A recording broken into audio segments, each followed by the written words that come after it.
Hello BookTube. Today I'm going to be doing the Cryptid Book Tag. It was created by Steve Donahue and I highly recommend you watch his original video if you have not.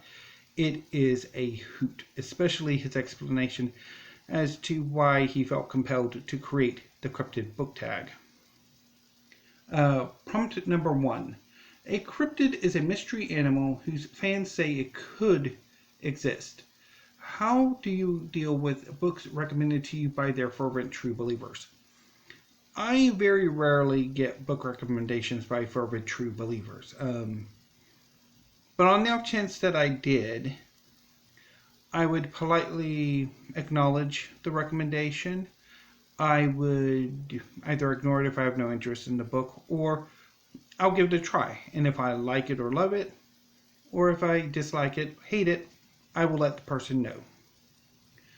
And I usually don't get much blowback either way. Prompt number 2. Cryptozoology is typically mocked as a pseudoscience pursued by charlatans and scientific illiterates, and yet it's oddly fun to investigate. Indeed it is. I quite enjoy it myself. Name a non-cryptozoology kind of book that's likewise fun, though deeply, deeply flawed. So the first part. Cryptozoology is, for the most part, crap science. Although, yes, new animal species are discovered all the time, they're not necessarily the sexy kind that most cryptozoologists go for. I mean, they go for the undiscovered hominids or giant birds or extant dinosaurs or fish or large fish or giant cephalopods or stuff like that, which really, if they were real, we would know about them, that they really cannot hide. As biologically evolved beings, you would need large populations. It would be incredibly difficult for them to really hide. And yet somehow they do. So, and often the science, or what passes for science, behind cryptozoology and a lot of the other pseudosciences is generally, this evidence supports the thesis rather than disproving it or something. So, anyway, my explanation is horrendous, I know, but it is incredibly fun, particularly watching some of those. The History Channel had a series on cryptozoology years ago, and it was quite fun. Science was crap, though, but what do you expect? Now, naming a non-cryptozoology kind of book that's likewise fun, though deeply, deeply flawed. To be honest, that book really should be nonfiction, rather than a fiction book. It should be nonfiction. And unfortunately, I do not have an example here that I can show you. The closest might be, like, say, some of the weirder, more esoteric literary theory, like, say, Jacques Derrida's of grammatology or something like that. But then again, I've pretty much only been able to read like maybe 20-30 pages of grammatology before I am hurled across the room. Anyway, so now we're going to get into more specific types of cryptids, although you kind of wish there were a bit more variety of cryptids. But anyway, so Cryptid Water Monsters, a favorite water-related book.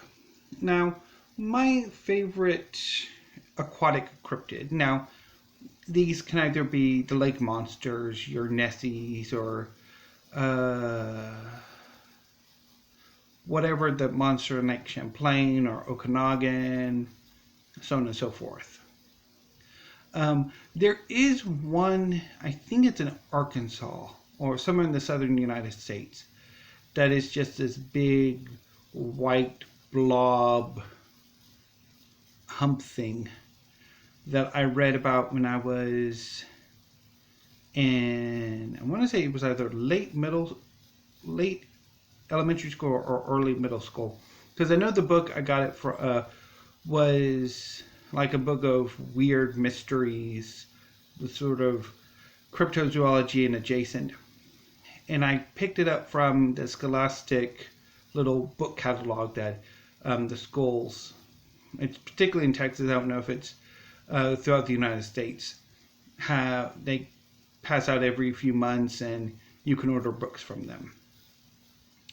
But I honestly much prefer the sea monsters, your krakens, or which are actually, they're giant squids. But I'm quite fond of proposed giant octopuses and even larger squids, and the occasional giant sea snake. So, favorite water-related book? I have two. For fiction, I have China Mieville's The Scar, which is predominantly set on a floating pirate city called Armada, which is composed of hundreds of captured sea vessels. And the goal of the novel, of the quest, two of the leading pirate kings or captains of the city want to journey to this place called the Scar, which is a wound on the world of Basalag, where the Ghosthead Empire invaded millennia ago. And it's said to be a place of mystery and of possibility. And I rather enjoy it, even though I do have issues with the conclusion, as I've repeatedly said often. China Mieville's conclusions are usually leave much to be desired, but I do really enjoy The Scar. And I really should give it a reread here in the near future. And the only nonfiction novel or nonfiction book I have is for this is Sea People, The Puzzle of Polynesia by Christina Thompson. I read this for the octafinals of the BookTube Prize, and I really quite enjoyed it. It was my number 3, although I think it has risen in my estimation since then. It's about the history of the science of the pursuit of the origins of the Polynesian people, and it is incredibly fascinating. Okay. Prompt number 4. Cryptid Dog Monsters. A favorite book about a dog or dog-like creature. To be honest, canid cryptids are not my favorite. I much prefer them as demon dogs rather than undiscovered canid species. And of course, Steve's right about chupacabras more than likely being rabid and mangy dogs. But a book about a dog. Well, the dog's not the main character. I don't have any, but a book featuring a dog as a major character. I'm going with The City of Lost Fortunes by Bryan Camp. One of the major characters in this book is Sal. He is a psychopomp who, in one of his forms, is a dog. And he is one of the funnest characters in the book. Really, really enjoy it. Prompt number 5. Cryptid Biped Monsters. A favorite book featuring a hominid who isn't Homo sapiens. Obviously, these would be your Sasquatches, Yeti, wild men. And I think Steve's mentioned before that more than likely these are either bears or some kind of feral human,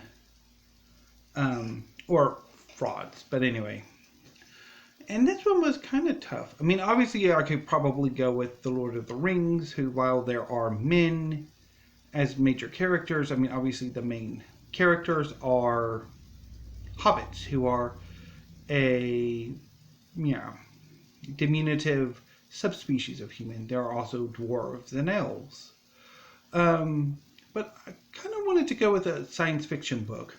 And so I went with the Culture series by Iain M. Banks. And so I'm going to hold up Consider Phoebus, but you can really do, the entire Culture novels, where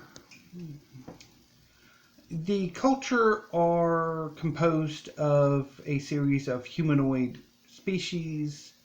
They're described in human terms, but they're not human. And in fact, particularly this one, the humans in this book are like the setting is, I think, several decades or centuries before the Culture even makes surreptitious contact with humanity, with the humans of Earth.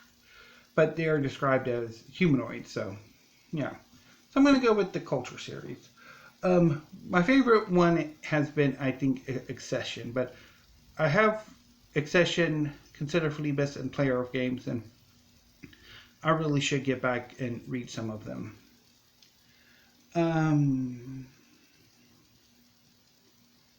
See.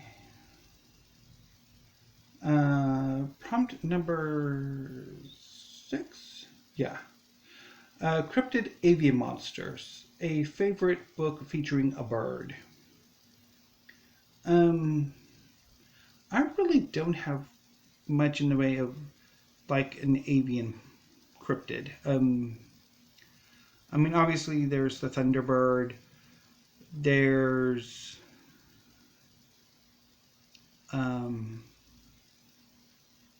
these weird little flying snake rod things. But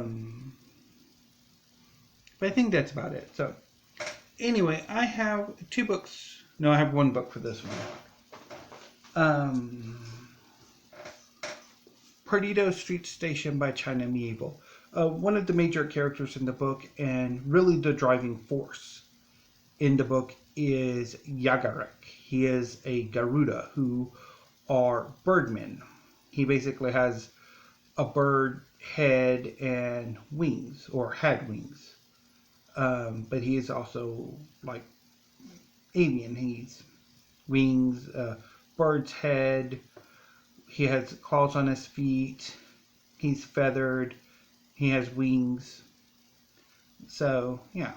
Very, very fascinating book. I've talked about Perdido Street Station before, but the main thrust of the novel is the pursuit Isaac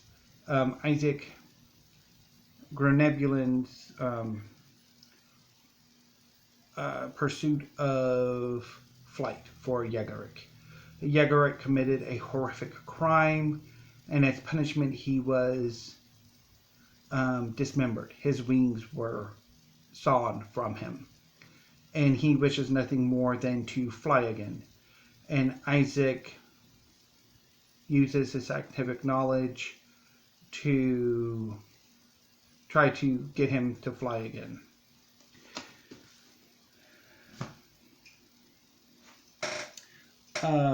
Prompt number 7. Cryptid Cat Monsters. A favorite book featuring a cat.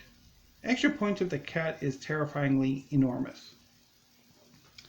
For this book one, I'm going to go with Black Leopard, Red Wolf by Marlon James. There is a character in this book called the Leopard. He is a metamorph.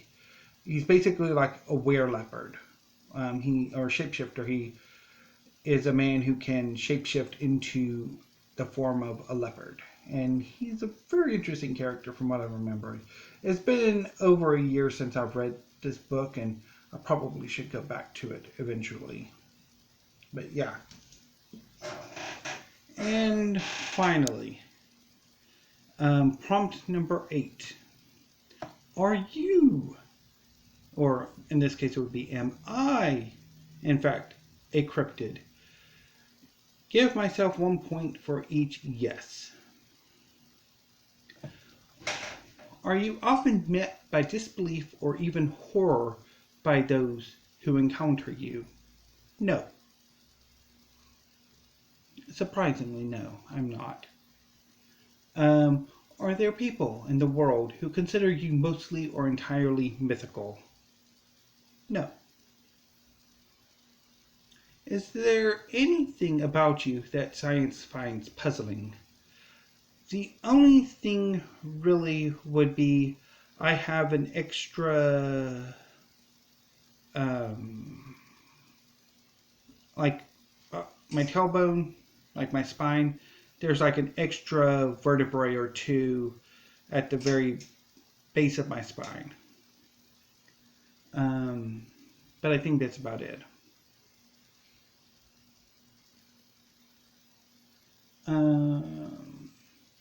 In your natural state, do you typically emit odd noises or odors?